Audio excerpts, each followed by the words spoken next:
The government reaffirming its commitment to transparency through the implementation of the Freedom of Information Act. Good evening, Bahamas. I'm Altaviz Munnings. I'm Kishla Adderley. Thanks so much for joining us tonight. Topping the news, the government's continuing its crusade in Parliament this morning, pushing for the implementation of the revised Freedom of Information Act. It's hailed as a landmark piece of legislation which meets international standards. But debate intensified at times as the opposition criticized the bill and accused the government of having a hidden agenda. Clint Watson leads us off tonight from the House of Assembly. State Minister for Finance, the Honorable Michael Alcides, says the Freedom of Information Act is the latest bill in a group of bills that promote transparency, openness, and good governance. He says the PLP administration wanted to ensure that the legislation, at the end of the day, meets the highest international standards, and widespread consultation with a specially formed coalition of professionals sought to ensure that was achieved.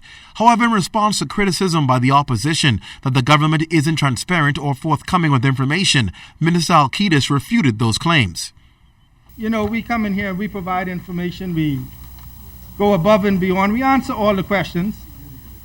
If we don't have the answer right away, we endeavor to bring it back, Mr. Speaker. So this whole exercise of, I don't know, and something is a secret, Mr. Speaker, is totally bogus.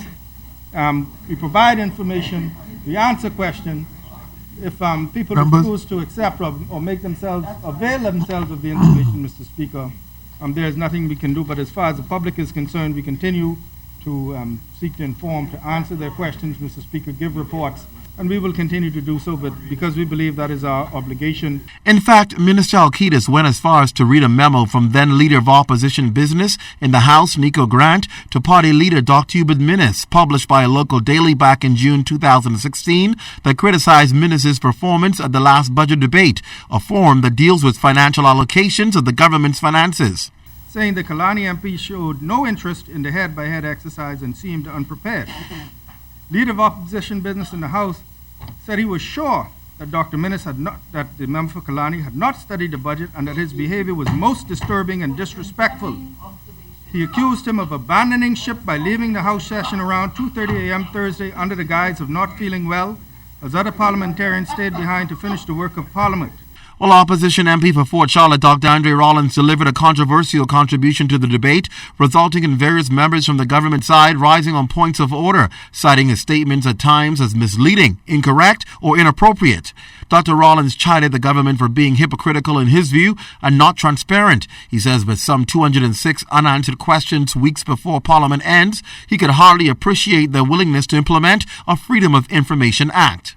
This government is not about providing Bahamians with the facts, Mr. Speaker. This bill is not a Freedom of Information bill. It is a full of it bill designed to have the people believe that they did something that the prior F&M administration did not do. If they believe so deeply in transparency and accountability, Mr. Speaker, the Bahamian people would expect that this legislation would have been brought to this House as the first piece of legislation debated in 2012. This FOI bill is being brought now because members of the side opposite don't want to lose the next election. Dr. Rollins says in his view the $10,000 penalty for committing an offense under this bill is too lenient. He also expressed a number of other concerns with the proposed legislation. This bill gives too much power to the executive branch of government, particularly via wide-ranging powers of exemption by the minister responsible, and makes the cost of appealing a refusal to grant access to any information unnecessarily costly, by requiring that such appeals be decided in the Supreme Courts instead of the lower magistrate courts.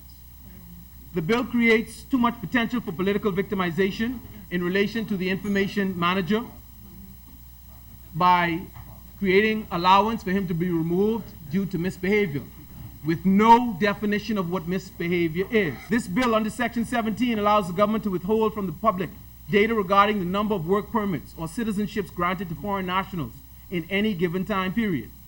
This bill is absolutely worthless in the absence of campaign finance legislation. Minister Alcides says it's important that government, once the act is approved, ensures the same diligence and preparation is carried over to implementation.